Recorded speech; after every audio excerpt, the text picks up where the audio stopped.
दोस्तों, मेरा नाम है विवेक और मैं आज आपके साथ शेयर करूंगा अपनी प्लेसमेंट जर्नी, वो भी आईआईटी में।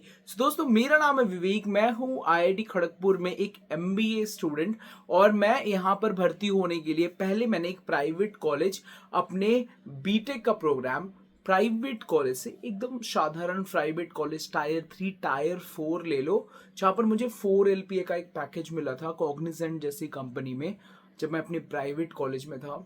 और वो मैंने कोलकाता के किसी प्राइवेट कॉलेज से किया और इसके बाद मैं मूव किया 1 साल के आसपास का गैप लेकर, मतलब जॉब के 3 7 8 महीने करके मैं निकल गया कि अपने आईआईटी में एक एमबीए का प्रोग्राम करने। कैट एग्जाम में अच्छा स्कोर किया और ऑलमोस्ट मैंने 9 IIMs क्रैक किए थे, एक आईआईटी और एक आईआईएफटी, और फिर आईआईटी को चूज किया।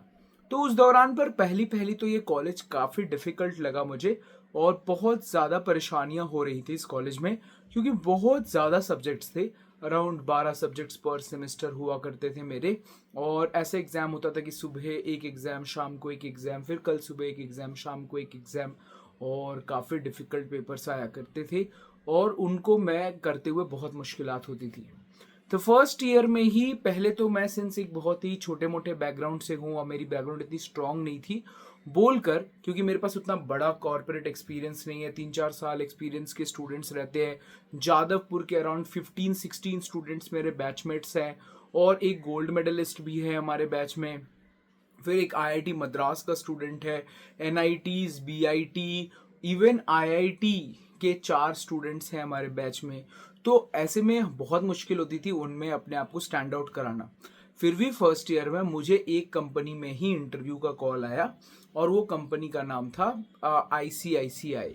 और उसके पहले मुझे टाइटल में मिली थी, मुझे बहुत मन था जाने का, पर मैं जीडी में आउट हो गया। तो इसलिए मेरे को इस पर्टिकुलर कंपनी में मौका मिला। तो जैसे ही मौका मिला मैंने अपनी बहुत ही भरपूर कोशिश की और आईसीआईसीआई में मैंने इंटर्नशिप को लगाया और वहाँ पर अराउंड मुझे 2 लाख के आसपास 2 महीने की स्टाइपेंड मिली। तो ये बहुत ही अच्छा स्टाइपेंड था, कॉलेज में अच्छी अच्छी प्लेसमेंट्स हो रही थी और मैं खुश था कि ठीक ठाक मुझे स्टाइपेंड मिल गया है और मैं यहीं पर पीपीओ की कोशिश करूँगा। तो ऐसे में मुझे ये इंटर्नशिप मिली बहुत ही दूर, और मिली मुझे लुधियाना जैसी जगह पर। और वहाँ लुधियाना जैसी जगह पर सेटल डाउन होना, बैंकिंग कल्चर को समझना, 6 6 दिन का work culture was a difficult task, but I was trying my best. Project भी बहुत अच्छा था और नए जो टैरिफ्स लगे थे वैसे उसके रिलेटेड कुछ ऐसे प्रोजेक्ट्स थे जो बहुत ही मेहनत भरा था और I was learning a lot. Internship खत्म हुई, मैं अपने यहाँ पर आया तो मुझे दुख की खबर ये आई कि मेरे को पीपीओ नहीं मिला है और बहुत सारे लोगों को मिला है। कोई बात नहीं, मैंने फिर भरपूर कोशिश की अपनी प्लेसमेंट्स में।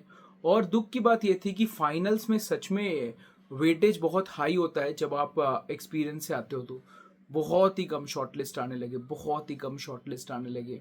और उसके बाद सिंस फाइनल कंपनी मैं आपको नहीं बता सकता, एक अच्छी माइनिंग कंपनी आई, बहुत ही अच्छा है। और वहाँ पर जो है वो जो ऑफर कर रहे थे पैकेज उससे भी 2 4 लाख ऊपर, अराउंड 20 से लेकर 25 लाख के आसपास का एक पैकेज लेकर आई कंपनी। और उन्होंने कहा कि वो लेना चाहते हैं ऐसे स्टूडेंट्स को जिनके पास कम कॉर्पोरेट एक्सपीरियंस हो और वो सीखने को बहुत तैयार हो, because they want a leadership experience, और जिनका गैप ईयर ना हो ज़्यादा। तो ऐसे में मैं कभी लाइफ में गैप ईयर नहीं लिया, तो मुझे चांसेस मिले और बहुत से स्टूडेंट्स को मिले। जीडी राउंड हुआ, जीडी में एक से एक बेहतरीन students, but every man was for himself, every women was for herself, and every one was like man eating man game चल रहा था। We tried our best, we tried our best and मैंने बहुत कोशिश की। Even मेरे कुछ अच्छे फ्रेंड्स वो बोल रहे थे, but I was cutting them and answering, because देखो एक तरीके से तो ये मैन ईटिंग मैन गेम है। So I tried my best and finally मुझे इंटरव्यू कॉल्स है। Interview was approx only 10 to 12 minutes each student. 10 to 12 minutes में इम्प्रेस करना for a big company for a package of 20 to 25 lakhs of, तो उसमें बहुत मुश्किल था। Every one was very challenging and बहुत ही अच्छे स्टूडेंट्स थे, इवन बहुत सारे हाई CGPA स्कोरर्स थे। तो मुझे समझ में आ गया कि यहाँ पर यार एक तो लड़कियों को ज़्यादा लेंगे और लड़कों को कम लेते हैं, तो ऐसे में मैं कैसे अपने आप को स्टैंड आउट कराऊँ। तो मैंने अपना आइडिया बेस्ट लगाया, दैट इज़ कि मैं हाईली रिलेटेबल बनूंगा और रोल ओरिएंटेड काम करूंगा। तो मैंने क्या बताया, मैंने देखा कि उनका रोल क्या है, तो मैंने देखा कि उनका रोल कुछ माइनिंग रिलेटेड है, ऐसा रिलेटेड है। सो मैंने बताया कि मैं बहुत सारे ऐसे बड़े बड़े फर्म्स विजिट कर चुका हूँ और जितने भी मेरे लाइफ में एक्सपीरियंसेस थे, जैसे कि मैं जा चुका हूँ सिंगापुर, मैं जा चुका हूँ यहाँ वहाँ, बहुत सारे टाटा हिताची का प्लांट विजिट किया हूँ। तो मैंने क्या किया कि मैंने अपना इंट्रोडक्शन ही ऐसा बनाया जो कि रिलेट करे कि मैं इस तरीके से इंटरेस्टेड हूँ। Because one in a life chance ना, क्योंकि इसके पहले मुझे सिर्फ एक कंपनी में चांस मिली थी, उसका पैकेज भी बहुत लो था, बट यार उस समय भी ऐसी हालत थी कि कहीं ना कहीं तो जॉब लगानी है बोल के मैंने वहाँ भी ट्राई किया बट नहीं मिला। तो इसीलिए मेरे को ऐसा लगा कि नहीं यार, ट्राई तो करना पड़ेगा। एंड फाइनली मैंने यहाँ ट्राई किया एंड स्टार्टिंग में ही रिलेटेबल आंसर्स दिए। बहुत सारे मेरे को ऐसे क्वेश्चंस पूछे कि आपको बताइए इसका साइकिल क्या होता है, प्रोक्योरमेंट साइकिल क्या होता है। तो मैंने जब बताना शुरू किया तो मुझे लगा कि मैं आंसर गलत बोल रहा हूँ।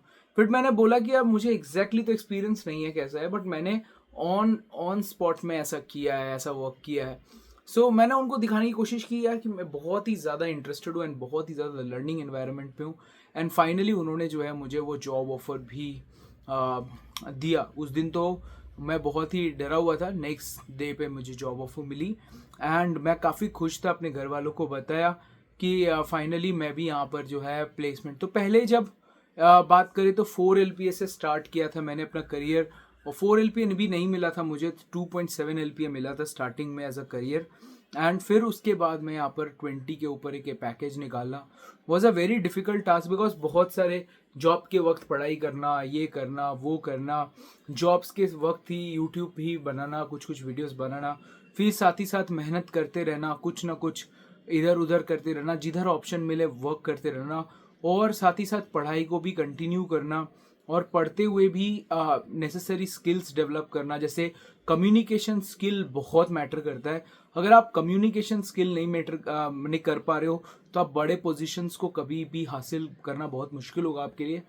और साथ ही साथ जो है कि कम्युनिकेशन स्किल के साथ साथ टेक्निकल स्किल्स आने चाहिए। और जो भी जॉब्स है, हर जॉब में आपको ज़रा ज़रा अलग अलग स्किल्स है, तो बहुत ही ज़्यादा अडेप्टेबल होना होगा चीज़ों को लेकर। और सबसे इंपॉर्टेंट चीज़ है कि नई नई चीज़ें जब आप सीखते हो तो उसको आपको बताना कि आप इस सच में ये चीज़ें जानते हो इज़ वेरी डिफिकल्ट टास्क। इसके लिए ना बहुत इंपॉर्टेंट है कि बातों को घुमाना और कैसे कम शब्दों में ज़्यादा वैल्यू ऐड करना एक कम्युनिकेटर का फ़ायदा होता है। ये आपको बिल्ड करना पड़ेगा सो दैट कि you can get a good thing. अब कॉलेज ख़त्म होने वाला है कि कुछ दिन बचे हैं, तो काफ़ी अच्छा एक्सपीरियंस हुआ है इस पर्टिकुलर कॉलेज में और काफ़ी कुछ सीखा हूँ मैं। और शायद ही मेरी ये लास्ट लेवल ऑफ एजुकेशन होगी या फिर इसके बाद मैं विदेश में ही अपनी PhD को कंप्लीट करना पसंद करूँगा। ज़रूर करूँगा मैं PhD कंप्लीट, क्योंकि मुझे भी चाहिए डॉक्टर विवेक अग्रवाल जैसा एक नाम होल्डर। बट मेरे को ऐसा लगता है कि दोनों ही चीज़ें, एक मैंने बीटेक में भी प्लेसमेंट का एक्सपीरियंस शेयर किया था और फिर मैंने अपना MBA में भी अपना प्लेसमेंट की जर्नी शेयर की। तो दोनों ही साइड में मैंने एक चीज़ ज़रूर सीखी है। देखो, कम्युनिकेशन स्किल तो सबसे पहला चीज़ है। दूसरा, अडेप्टेबिलिटी बड़ी जल्दी होनी चाहिए। किसी कंपनी को जावा चाहिए तो किसी कंपनी को C++, किसी कंपनी को एनालिटिक्स चाहिए तो किसी कंपनी को पाइथन के कुछ अलग अलग लाइब्रेरीज को समझना चाहिए। तो ऐसे में अगर आप जितना जल्दी सीख पाओ, आप अगर आज, पहले क्या था कि आप बोलोगे कि पहले का रूल था jack of all trades master of none, ऐसा पहले बोलते थे। आज के दिन जैक ऑफ ऑल ट्रेड्स चाहिए, मास्टर ऑफ नन होने से भी जॉब मिलेगा, बट मास्टर ऑफ वन होने से जॉब तो नहीं मिलता, बट या आप बहुत ज़्यादा करियर में आगे बढ़ सकते हो if you have the passion enough. But यहाँ क्या है कि आप पहले जैक ऑफ ऑल ट्रेड्स बनिए, मार्केट में हर की चीज़ जानिए, पाइथन भी जानिए, जावा भी जानिए। मैं भी फाइनल प्लेसमेंट्स के पहले पाइथन, जावा, C++ पढ़ रहा था कि यहाँ पर भी एनालिटिक्स रोल है, यहाँ पर भी आपको आर कोडिंग आनी चाहिए। तो यहाँ पर भी क्या, आपको हर एक चीज़ सीखनी पड़ेगी। सप्लाई चेन जानना पड़ेगा, मैक्रो इकोनॉमिक्स जानना होगा, माइक्रो इकोनॉमिक्स जानना होगा, हर एक इन्वायरमेंट को अच्छे से समझना होगा सो दैट कि you can present. So you have to be very much adaptable, you have to be very much in the house and finally आपको जॉब मिलेगी। बहुत सारे कॉलेजेस में हम एडमिशन्स भी करवाते हैं अपने बच्चों का, और वहाँ पर भी उनको तैयारी में जब हेल्प हो लगती है तो हम करते हैं एंड फाइनली उनको जॉब भी मिल जाती है।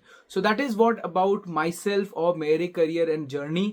वॉट इज़ अबाउट, मैंने समथिंग अबाउट योर सेल्फ जो कि आप शेयर करना चाहें कमेंट सेक्शन में कैसे दिन आपके गुजर रहे हैं और कैसे आप चाहते हैं कि आपकी करियर को भी एक ट्रेजेक्टरी चेंज मिले।